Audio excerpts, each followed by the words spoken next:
नमस्कार दोस्तों, आप देख रहे हैं आपका अपना YouTube चैनल जीएस अड्डा विद पीसी और मैं आपका जीएस मेंटर प्रकाश राज आपके अपने YouTube चैनल जीएस अड्डा विद पीसी में आपका तहे दिल से हार्दिक अभिनंदन करता हूं। डियर फ्रेंड्स, आज आपके सामने मैं प्रेजेंट हूं जो अपने पिछले हफ्ते अपन ने जो चैप्टर पढ़ा उससे रिलेटेड जितने भी एमसीक्यूज हैं उनके बारे में आज अपन डिटेल से एनालिसिस करेंगे। तो इससे पहले आपसे छोटी सी रिक्वेस्ट है, अगर आपने इस वीडियो को अगर अपने ग्रुप में शेयर नहीं किया तो आप जाइए और इसे ज़्यादा से ज़्यादा अपने ग्रुप में शेयर कीजिए। अब इससे इतना सा होगा कि आपके फ्रेंड्स जो कंपटीशन के एग्जाम की प्रिपरेशन करने वाले हैं उनको भी इससे बहुत ज़्यादा उनके लिए हेल्पफुल साबित होगा, उनको अच्छा लगेगा और वो आपको भी थैंक्स कहेंगे। और जितने भी न्यू फ्रेंड्स वीडियो को देख रहे हैं वो चैनल को विद बेल आइकन बटन अवश्य सब्सक्राइब कीजिए, जिससे आने वाले जितने भी और जो आगे भी नेक्स्ट क्लासेस आएंगी उनकी वीडियोस आपको मिल सके और आप अपने जीएस नॉलेज को गेन कर सके। तो डियर फ्रेंड्स, आपको पता चल भी गया होगा कि आपकी अब जो एनटीपीसी के जो करने वाले हैं तैयारी, एसएससी एनटीपीसी, इनकी सरकार ने मजबूर होकर हमारे जो एक इनिशिएटिव था, जो ट्वीट वाला इनिशिएटिव, उसने अच्छा काम किया। जो विभिन्न जो ऑनलाइन क्लासेज हैं उन लोगों ने जो इनिशिएटिव किया था उसका अच्छा फ़ायदा हुआ और आपके लिए खुशखबरी है कि अभी इनकी डेट अनाउंस हो चुकी है। तो जितने भी मेरे न्यू फ्रेंड्स अभी तक भी अपनी प्रिपरेशन में नहीं जुड़े हैं वो एक बार फिर से अपनी कमर को कस लें और अपनी प्रिपरेशन में जुड़ जाएं, जिससे आप अपने नॉलेज को गेन कर सकें, अच्छे वीडियोस देख करके और अपने एग्जाम को क्वालिफाई कर सकें और अपनी जॉब को पा सकें। तो फ्रेंड्स, अब अपन बढ़ते हैं, अपने ज़्यादा बात नहीं करते, अपने कंटेंट की ओर चलते हैं और सबसे पहले अपन बात कर लेते हैं अपने फर्स्ट क्वेश्चन की। और आज का अपना फर्स्ट क्वेश्चन है, निम्नलिखित में से कौन किसी लंबे विद्युत धारावाही तार के निकट चुंबकीय क्षेत्र का सही वर्णन करता है। क्वेश्चन ये कहता है फ्रेंड कि कोई भी एक लंबा कोई विद्युत धारावाही चालक है और उसके निकट अगर कोई चुंबकीय क्षेत्र है तो वो किस तरह से उसका वर्णन करता है, उसके बारे में आपको बताना है। ऑप्शन ए है चुंबकीय क्षेत्र की क्षेत्र रेखाएं तार के लंबवत होती हैं। बी, चुंबकीय क्षेत्र की क्षेत्र रेखाएं तार के समांतर होती हैं। सी, चुंबकीय क्षेत्र की क्षेत्र रेखाएं अरीय होती हैं जिनका उद्भव तार से होता है। और डी, चुंबकीय क्षेत्र की संकेंद्री रेखाओं का केंद्र होता है। तो आपको राइट आंसर इसको कमेंट बॉक्स में बताना है फ्रेंड। इसका राइट आंसर जाने, इसका राइट आंसर होगा ऑप्शन डी, चुंबकीय क्षेत्र की संकेंद्र क्षेत्र रेखाओं का केंद्र तार होता है। मैंने आपको जब धारावाही पाल लूप के बारे में पढ़ाया तो मैंने आपको बताया था कि जो उसके नजदीक जाते जाते हैं जो संकेंद्रित वृत्तों की साइज क्या होती है, इंक्रीज होती जाती है। तो इनके संकेंद्रित जो तार होता है वो ही इनका क्या होता है, एक फिक्स केंद्र होता है, इनका सेंटर पॉइंट होता है। तो इसका राइट आंसर क्या होगा, ऑप्शन डी होगा। बढ़ते हैं नेक्स्ट क्वेश्चन। नेक्स्ट क्वेश्चन है, विद्युत चुंबकीय प्रेरण की परिघटना क्या है। ऑप्शन ए है किसी वस्तु को आवेशित करने की प्रक्रिया है। बी, किसी कुंडली में विद्युत धारा प्रवाहित होने के कारण चुंबकीय क्षेत्र उत्पन्न करने की प्रक्रिया है। बी, सी, कुंडली तथा चुंबक के बीच आपेक्षिक गति के कारण कुंडली में प्रेरित विद्युत धारा उत्पन्न करता है। और डी, किसी विद्युत मोटर की कुंडली को घूर्णन कराने की प्रक्रिया है। तो आपको बताना है कि सीधा सा एक ही है कि चुंबकीय प्रेरण क्या होता है। तो फ्रेंड्स, का राइट आंसर आप कमेंट बॉक्स में बता सकते हैं। बढ़ते हैं इसके राइट आंसर की ओर। तो इसका राइट आंसर होगा ऑप्शन सी, कुंडली तथा चुंबक के बीच आपेक्षिक गति के कारण कुंडली में प्रेरित विद्युत धारा उत्पन्न करता है। ओके फ्रेंड, बढ़ते हैं नेक्स्ट क्वेश्चन। नेक्स्ट क्वेश्चन है, विद्युत धारा उत्पन्न करने की युक्ति को क्या कहते हैं। ए, जनित्र। B, galvanometer. C, ammeter. और डी, मोटर। तो आपको बताना है कि जो विद्युत धारा उत्पन्न करने की युक्ति होती है कि वह युक्ति जिससे विद्युत धारा उत्पन्न की जाती है उसको क्या कहा जाता है। तो फ्रेंड्स, का राइट आंसर होगा ऑप्शन ए, धारा जनित्र कहा जाता है। तो धारा जनित्र एक ऐसी युक्ति होती है फ्रेंड्स जिसके द्वारा विद्युत धारा उत्पन्न की जाती है। ओके फ्रेंड, बढ़ते हैं नेक्स्ट क्वेश्चन। नेक्स्ट क्वेश्चन है, किसी एसी जनित्र तथा डीसी जनित्र में एक मूलभूत अंतर यह है कि आपको बताना है कि जो अल्टरनेटिव करंट होता है, डायरेक्ट करंट होता है, उनके बीच में क्या डिफरेंस होता है, क्या उनके बीच में अंतर होता है। ऑप्शन ए है एसी जनित्र में विद्युत चुंबक होता है जबकि डीसी जनित्र में स्थायी चुंबक होता है। बी है डीसी जनित्र उच्च वोल्टता का जनन करता है। सी, एसी जनित्र उच्च वोल्टता का जनन करता है और डी एसी जनित्र में सर्पिल वलय होते हैं जबकि डीसी जनित्र में दिक् प्रवर्तक होता है। तो आपको इसका कमेंट बॉक्स में राइट आंसर बता सकते हैं। तो फ्रेंड्स का राइट आंसर होगा ऑप्शन डी, एसी जनित्र में सर्पिल वलय होते हैं जबकि डीसी जनित्र में दिक् प्रवर्तक पाया जाता है। ओके फ्रेंड, बढ़ते हैं नेक्स्ट क्वेश्चन। नेक्स्ट क्वेश्चन है लघु पथन के समय परिपथ में विद्युत धारा का मान। आपको बताना कि जो लघु पतन की स्थिति होती है कि अचानक से वोल्टेज का कम हो जाना यानी कि उसके पाथ का कम होना, उस समय अगर परिपथ में विद्युत धारा का मान क्या होता है? तो ऑप्शन ए है बहुत कम हो जाता है, बी परिवर्तित नहीं होता है, सी बहुत अधिक बढ़ जाता है और डी निरंतर परिवर्तित होता है। तो इसका राइट आंसर होगा ऑप्शन सी, बहुत अधिक हो जाता है। यानी कि कहने का मतलब यह है कि जब लघु पतन के समय परिपथ की अपन बात करें, परिपथ में विद्युत धारा बह रही होती है, परिपथ में विद्युत धारा प्रवाहित हो रही होती है, उस कंडीशन में जो उसका मान होता है वो बहुत अधिक इंक्रीज हो जाता है, बहुत ज्यादा बढ़ जाता है। ओके फ्रेंड, बढ़ते हैं नेक्स्ट क्वेश्चन। नेक्स्ट क्वेश्चन ये है कि एक चालक तार में धारा प्रवाहित करने से उत्पन्न चुंबकीय क्षेत्र रेखाओं की दिशा होती है चालक के। तो आपको बताना है कि कोई भी एक धारावाही चालक होता है, चालक में जब विद्युत धारा प्रवाहित की जाती है तो उस दौरान उसके अंदर जो चुंबकीय क्षेत्र रेखाएं उत्पन्न होती हैं उनकी दिशा होती है तो उसके चालक के ऊपर किस स्थिति में होती है? तो ऑप्शन ए है लंबवत बाहर की ओर, बी लंबवत अंदर की ओर, सी समानांतर और डी चारों ओर वृत्ताकार। तो इसका राइट आंसर होगा ऑप्शन डी, चारों ओर वृत्ताकार होती है। कि कहने का मतलब चालक होगा, चालक में अगर उसमें धारा प्रवाहित की जाती है तो जो चुंबकीय क्षेत्र रेखाएं उत्पन्न होंगी उनकी दिशा क्या होगी? उस चालक के चारों ओर वृत्ताकार स्थिति के अंतर्गत होंगी। ओके फ्रेंड, बढ़ते हैं नेक्स्ट क्वेश्चन। नेक्स्ट क्वेश्चन है चुंबकीय फ्लक्स का मात्रक है। ऑप्शन ए है Weber, B ampere, C volt और डी वेबर पर मीटर। तो इसका राइट आंसर होगा ऑप्शन ए, वेबर होता है। यानी कि जो चुंबकीय फ्लक्स होता है, चुंबकीय फ्लक्स का मात्रक क्या होता है? वेबर होता है। मैंने आपको डेफिनेशन अच्छे से बताई है। अगर आपने मेरा पिछला वीडियो वॉच नहीं किया है तो आप उसमें अच्छे से उसको जाके वॉच कर लीजिए। मैंने उसमें डिटेल से आपको हर एक चीज को अच्छे से उसका एनालिसिस किया है। तो इसका राइट आंसर होगा ऑप्शन ए। बढ़ते हैं नेक्स्ट क्वेश्चन। नेक्स्ट क्वेश्चन है प्रत्यावर्ती धारा जनित्र में आर्मेचर में प्रेरित विद्युत वाहक बल डिपेंड करता है। प्रत्यावर्ती धारा जनित्र की अपन बात करें कि एसी और डीसी, मैंने आपको बताया कि दिष्ट धारा और प्रत्यावर्ती धारा जनित्र। तो प्रत्यावर्ती धारा जनित्र की यहां पूछी गई है कि उसमें जो आर्मेचर होता है उसके अंदर जो विद्युत वाहक बल होता है वो किसके ऊपर डिपेंड करता है? ऑप्शन ए है केवल आर्मेचर के घूर्णन पर, बी केवल आर्मेचर के घेरों की संख्या पर, सी केवल आर्मेचर के क्षेत्रफल पर और डी आर्मेचर के घूर्णन वेग घेरों की संख्या और क्षेत्रफल पर डिपेंड करता है। तो इसका राइट आंसर होगा ऑप्शन डी, आर्मेचर के घूर्णन वेग घेरों की संख्या और उसके क्षेत्रफल के ऊपर डिपेंड करता है। ओके फ्रेंड, बढ़ते हैं नेक्स्ट क्वेश्चन।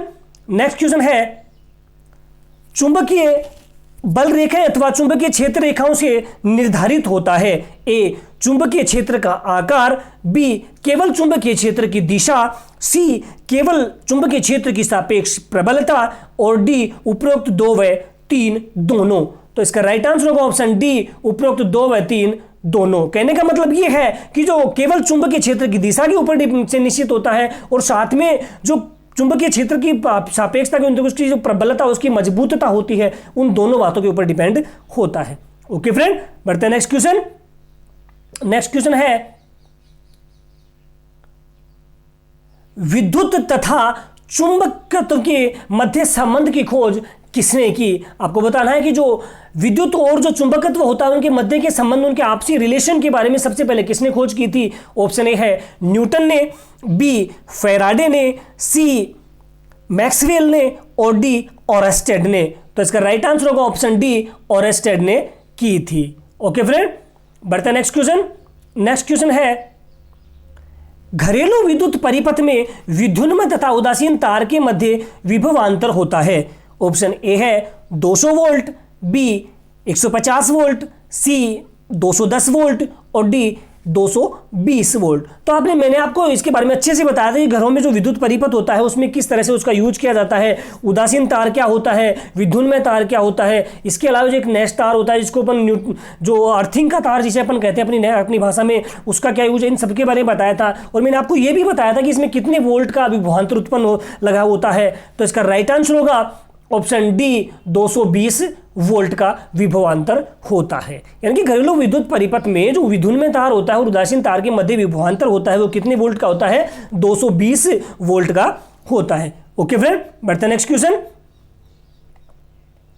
नेक्स्ट क्वेश्चन है, भारत में घरेलू प्रत्यावर्ती धारा की आवृत्ति होती है, ए 0 हर्ट्ज, बी 50 हर्ट्ज, सी 60 हर्ट्ज और डी 100 हर्ट्ज। तो इसका राइट आंसर होगा ऑप्शन बी, 50 हर्ट्ज होती है। ओके, और आपसे पूछे कोई जो आवर्ती की इकाई क्या होती है, तो आवर्ती की इकाई क्या होती है, हर्ट्ज होती है। ओके फ्रेंड, बढ़ते हैं नेक्स्ट क्वेश्चन।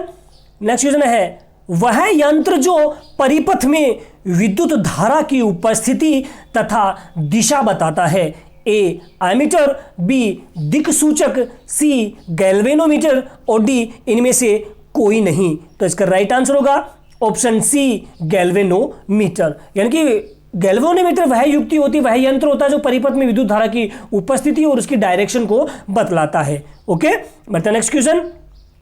नेक्स्ट क्वेश्चन है, विद्युत चुंबकीय प्रेरण की खोज किसने की, A Andre Marie Ampere, B Michael Faraday, C Robert Maison और डी इनमें से कोई नहीं। तो इसका राइट आंसर होगा ऑप्शन बी, माइकल फेराडे। यानी कि माइकल फेराडे ने सबसे पहले विद्युत चुंबकीय प्रेरण की खोज की थी। ओके, बढ़ते हैं नेक्स्ट क्वेश्चन।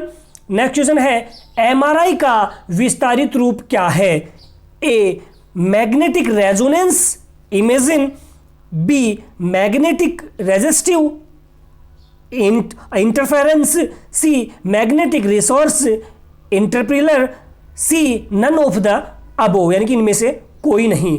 तो एमआरआई की फुल फॉर्म आपको बतानी है, तो इसका राइट आंसर होगा ऑप्शन ए, मैग्नेटिक रेजोनेंस इमेजिन। ओके, तो ए ऑप्शन इसका राइट आंसर होगा। एम होता है मैग्नेटिक, आर होता है रेजोनेंस और आई होता है इमेजिन। ओके, बढ़ते हैं नेक्स्ट क्वेश्चन। नेक्स्ट है, मानव शरीर के किन भागों में चुंबकीय क्षेत्र उत्पन्न होता है, ए हृदय तथा मस्तिष्क, बी मस्तिष्क व वृक्क, सी हाथ व पैर और डी आंख व कान। तो आपको बताना है कि मानव शरीर के अंतर्गत ऐसे कौन से पार्ट्स होते हैं, कौन से भाग होते हैं जिनके अंतर्गत चुंबकीय क्षेत्र उत्पन्न होता है। तो इसका राइट आंसर होगा ऑप्शन ए, हार्ट और ब्रेन। यानी कि अपना जो हृदय होता है और अपना जो मस्तिष्क होता है उन दोनों के अंतर्गत क्या होता है, चुंबकीय क्षेत्र उत्पन्न होता है। ओके, बढ़ते हैं नेक्स्ट क्वेश्चन।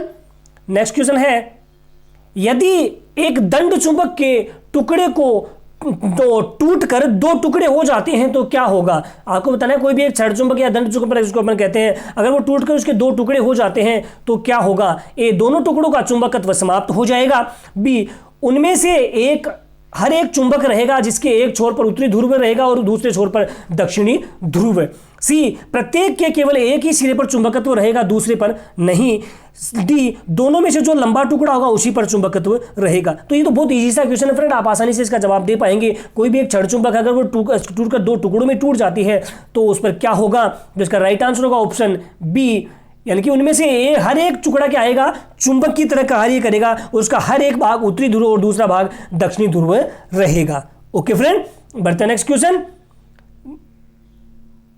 नेक्स्ट क्वेश्चन है, किस उच्च तापमान पर लोहा चुंबकीय पदार्थ अनुचुंबकीय पदार्थ में बदल जाते हैं, ए क्रांतिक ताप पर, बी बायल तापमान पर, सी तापमान पर और डी क्यूरी टेम्परेचर पर। तो इसका राइट आंसर होगा ऑप्शन डी, क्यूरी टेम्परेचर पर। यानी कि कोई भी किसी भी उच्च तापमान पर अगर लोहे चुंबकीय पदार्थ की अपन बात करते हैं तो लोहा चुंबकीय पदार्थ किस में बदल जाता है, क्यूरी टेम्परेचर पर अनुचुंबकीय पदार्थ के अंतर्गत कन्वर्ट हो जाता है। ओके, बढ़ते हैं नेक्स्ट क्वेश्चन।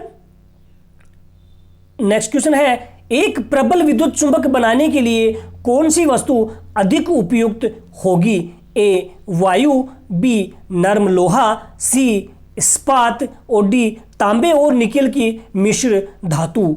तो इसका राइट आंसर होगा ऑप्शन बी नरम लोहा। यानी कोई भी एक प्रबल विद्युत चुंबक होती है उसको बनाने के लिए हमेशा नरम लोहे के क्लोराइड का इस्तेमाल किया जाता है। ओके, बढ़ते नेक्स्ट क्वेश्चन।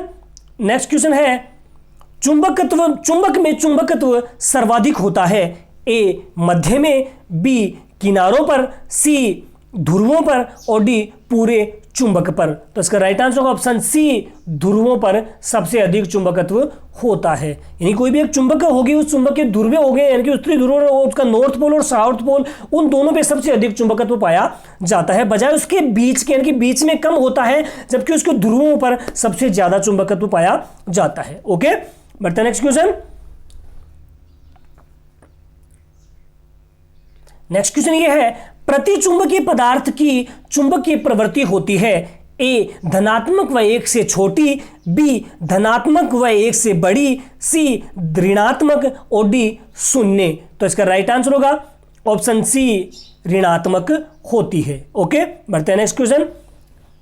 नेक्स्ट क्वेश्चन है द्रव और गैस, ए लोह चुंबकीय पदार्थ नहीं होते, बी प्रतिचुंबकीय पदार्थ नहीं होते, सी अनुचुंबकीय पदार्थ नहीं होते और डी निर्वात के सदृश चुंबकीय आवरण करते हैं। तो इसका राइट आचरण करते हैं, तो इसका राइट आंसर होगा ऑप्शन ए लोह चुंबकीय पदार्थ नहीं होते। यानी कि द्रव्य और गैस है वो कभी भी लोह चुंबकीय पदार्थ नहीं हो सकते हैं। ओके, बढ़ते नेक्स्ट क्वेश्चन। नेक्स्ट क्वेश्चन है निम्नलिखित में से किसकी चुंबकशीलता अधिकतम होगी, ए अनुचुंबकीय पदार्थ की, बी प्रतिचुंबकीय पदार्थ की, सी लोह चुंबकीय पदार्थ की और डी कोई नहीं। तो इसका राइट आंसर होगा ऑप्शन सी लोह चुंबकीय पदार्थ की। यानी कि लोह चुंबकीय पदार्थ की चुंबकशीलता सबसे ज्यादा होती है। ओके, बढ़ते हैं नेक्स्ट क्वेश्चन। एक शक्तिशाली चुंबक ए सभी पदार्थों को आकर्षित करती है, बी कुछ पदार्थों को आकर्षित करता है, कुछ को प्रतिकर्षित करता है, सी केवल लोहा व उसकी मिश्र धातुओं को आकर्षित करता है किंतु किसी को प्रतिकर्षित नहीं करता है, डी केवल लोहा व उसकी मिश्र धातुओं को आकर्षित करता है। तो इसका राइट आंसर होगा ऑप्शन बी कुछ पदार्थों को आकर्षित करता है और कुछ को प्रतिकर्षित करता है। यानी कि जो भी एक शक्तिशाली चुंबक होगा, एक मजबूत चुंबक होती है, वो हमेशा कुछ पदार्थों को आकर्षित तो कुछ पदार्थों को प्रतिकर्षित करती है। ओके, बढ़ते हैं नेक्स्ट क्वेश्चन। नेक्स्ट क्वेश्चन है विद्युत चुंबक नरम लोहे के बनाए जाते हैं क्योंकि नरम लोहे में होते हैं, ए कम चुंबकीय प्रवृत्ति तथा कम धारणशीलता, बी अधिक चुंबकीय प्रवृत्ति तथा कम धारण क्षमता, सी अधिक चुंबकशीलता तथा अधिक धारण क्षमता और डी कम चुंबकशीलता तथा अधिक धारण क्षमता। तो इसका राइट आंसर होगा ऑप्शन बी अधिक चुंबकीय प्रवृत्ति तथा कम धारण क्षमता। यानी कोई भी एक जो विद्युत चुंबक होता है जो नरम लोहे से बनाए जाते हैं, क्योंकि नरम लोहे में हमेशा अधिक चुंबकीय प्रवृत्ति होती है जबकि उनकी धारण क्षमता वो क्या होती है, कम होती है। ओके, बढ़ते हैं नेक्स्ट क्वेश्चन। नेक्स्ट है यदि किसी पदार्थ के अणु का चुंबकीय आघूर्ण शून्य हो तो कहलाता है, ए प्रतिचुंबकीय पदार्थ, बी अनुचुंबकीय पदार्थ, सी लोहा चुंबकीय पदार्थ और डी इनमें से कोई नहीं। तो आपको बताना है कोई भी ऐसा पदार्थ जो जिनका चुंबकीय जो आघूर्ण होता है वो हमेशा शून्य होता है, तो उस पदार्थ को हमेशा क्या कहेंगे। तो इसका राइट आंसर होगा ऑप्शन ए प्रतिचुंबकीय पदार्थ। तो ए ऑप्शन इसका राइट आंसर होगा प्रतिचुंबकीय पदार्थ होता है। ओके, बढ़ते हैं नेक्स्ट क्वेश्चन। नेक्स्ट क्वेश्चन है परमाणविक चुंबक या चुंबकत्व होता है। आपको बताना है कि जो परमाणविक चुंबक या चुंबकत्व क्या होता है, ए केवल इलेक्ट्रॉनों की चक्रण गति के कारण, बी केवल इलेक्ट्रॉनों की कक्षीय गति के कारण, सी इलेक्ट्रॉनों की चक्रण व कक्षीय दोनों गति के कारण और डी प्रोटॉनों की गति के कारण। तो फ्रेंड्स के राइट आंसर होगा ऑप्शन सी इलेक्ट्रॉनों की चक्रण व कक्षीय गति के कारण। ओके, तो सी ऑप्शन इसका राइट आंसर होगा कि इलेक्ट्रॉनों की कक्षीय चक्रण व कक्षीय गति के कारण परमाणुक चुंबक या चुंबकत्व होता है। Okay, next question.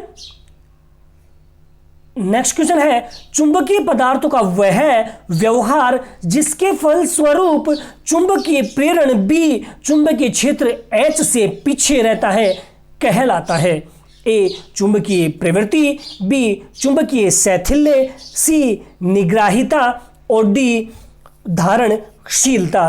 तो इसका राइट आंसर होगा ऑप्शन बी चुंबकीय शैथिल्य, यानी कि चुंबकीय शैथिल्य किसे कहेंगे? चुंबकीय पदार्थ का वह व्यवहार जिसके फलस्वरूप चुंबकीय प्रेरण B और चुंबकीय क्षेत्र H से पीछे रहता है, तो उसे क्या कहते हैं? चुंबकीय शैथिल्य कहा जाता है। ओके फ्रेंड, बढ़ते हैं नेक्स्ट क्वेश्चन।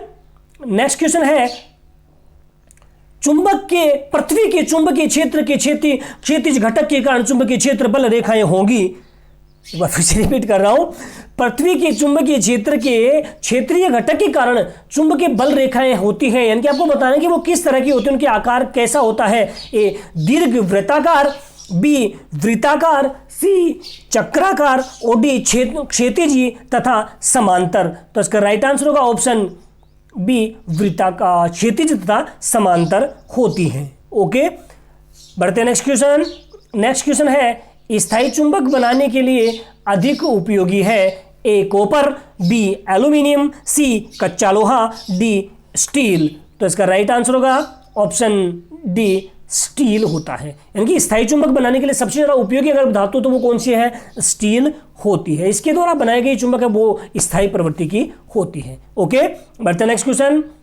तो thank you friends, thanks for listening and watching this video. तो दोस्तों, कैसा लगा आपको आज का कंटेंट? क्या वाकई में आपको लगता है कि आज का कंटेंट आप किसी भी फैमिली मेंबर्स या किसी भी फ्रेंड्स की जो कंपटीशन एग्जाम की प्रिपरेशन कर रहे हैं उनके लिए बहुत ही ज़्यादा हेल्पफुल साबित हो सकता है? तो आप जाइए और अपने जितने भी सोशल मीडिया ग्रुप है इसमें ज़्यादा ज़्यादा शेयर कीजिए। अब इससे इतना सा होगा कि कहीं ना कहीं आपके फ्रेंड को अच्छा लगेगा, वो आपको थैंक्स कहेगा, और मेरा भी एक जो छोटा सा मैसेज है वो आप तक पहुँचाना चाहता हूँ वो आप तक पहुँच पाएगा। तो दोस्तों, कैसा लगा आपको आज का वीडियो? आप मुझे कमेंट बॉक्स में मैसेज करके अवश्य बताएं। और अभी कोई भी किसी भी क्वेश्चन के प्रति कोई क्वेरी रहती है तो आप मुझे मेरे व्हाट्सएप नंबर जो डिस्क्रिप्शन बॉक्स में मैंने दे रखे हैं उसमें भी मुझे मैसेज कर सकते हैं, या वीडियो के लास्ट में जो डिस्क्रिप्शन कमेंट बॉक्स होता है उसमें मुझे मैसेज कर सकते हैं। तो दोस्तों, आज के लिए इतना ही, मिलेंगे नेक्स्ट वीडियो में। उससे पहले आपसे रिक्वेस्ट है कि वाकई में अगर आपको लगता है कि मेरे द्वारा दिया गया कंटेंट आपके लिए बहुत ही ज़्यादा हेल्पफुल साबित हो सकता है तो आप मेरे वीडियो को अवश्य लाइक कीजिए, क्योंकि आपका एक लाइक मुझे बहुत ही ज़्यादा मुझे मोटिवेट करता है और मैं और बेटर से बेटर कंटेंट आपके लिए तैयार करने की ट्राई करता हूँ। तो फ्रेंड्स, इतना आज के लिए इतना ही, मिलते हैं नेक्स्ट वीडियो में, और उसके पीछे की वीडियो आएगा एंड स्क्रीन बटन पर आप क्लिक करके देख सकते हैं। तो धन्यवाद फ्रेंड्स, जय हिंद, जय भारत।